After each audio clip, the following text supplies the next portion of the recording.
Bonjour et bienvenue, chers acteurs avertis du marché, dans cette nouvelle édition de la mise à jour sur le marché immobilier de Montréal pour juin 2023. Donc, ne tournons pas autour du pot. On a trois sujets aujourd'hui, l'inflation, le taux directeur ou les taux d'intérêt sur les prêts hypothécaires et tout simplement l'immobilier de Montréal et comment il se porte. Alors, pour ce qui est de l'inflation, on va voir les chiffres les plus récents le mercredi 28 juin. Donc, bientôt, on va savoir si l'inflation a augmenté ou diminué pour le mois de juin. Pour ce qui est du mois de mai, l'inflation est redescendue à 3,4 ça, c'est par rapport aux 4,4 du mois d'avril précédent. Donc, en avril, c'était une augmentation par rapport au mois précédent et c'était la première augmentation qu'on avait eue depuis l'été 2022.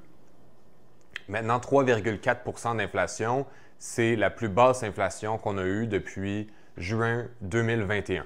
Donc, somme toute, le fait que l'inflation soit à son plus bas depuis juin 2021, c'est évidemment une bonne nouvelle. Ceci étant dit, on n'est toujours pas sorti du bois. On s'attend à ce que d'ici la fin de l'année, on soit autour de 3 d'inflation. Évidemment, la cible de la Banque du Canada, c'est d'atteindre le 2 d'inflation avant de commencer à redescendre le taux directeur. Donc, parlant du taux directeur, celui-ci est passé ce mois-ci de 4,5 à 4,75 %. C'est son plus haut depuis 2001. Ça, c'est son plus haut en 22 ans. Ce qui a causé ça, c'est le fait que, évidemment, l'économie va toujours bon train. Donc, les Canadiens et les Canadiennes continuent à dépenser quand même pas mal. L'économie qui ne se ralentit pas, ça fait que, évidemment, l'inflation continue à augmenter, comme on l'a vu le mois dernier, quand ça va passer à 4,4 et donc la Banque du Canada doit utiliser son seul outil, qui est le taux directeur, pour faire diminuer l'inflation. Ou plutôt essayer d'influencer l'économie pour faire diminuer l'inflation.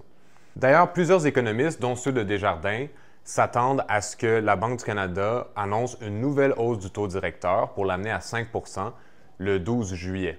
Tout ça dépend, bien entendu, du nouveau taux d'inflation et de si l'économie canadienne va avoir répondu assez positivement, selon la Banque du Canada, à sa dernière hausse du taux d'intérêt. Pour ce qui est de l'immobilier, sur l'île de Montréal, les prix de vente ont continué à augmenter, comme ça a augmenté mois après mois depuis janvier 2023. Le prix de vente moyen en avril était de 566 000 et il est passé à 593 000 en mai, ce qui représente une augmentation mensuelle de 4,7 %, ce qui est assez élevé.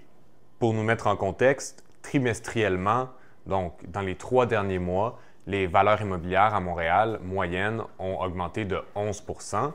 Ceci étant dit, si on regarde sur une base annuelle, donc depuis l'année dernière, les valeurs immobilières à Montréal, les prix de vente moyens ont diminué de 2 %.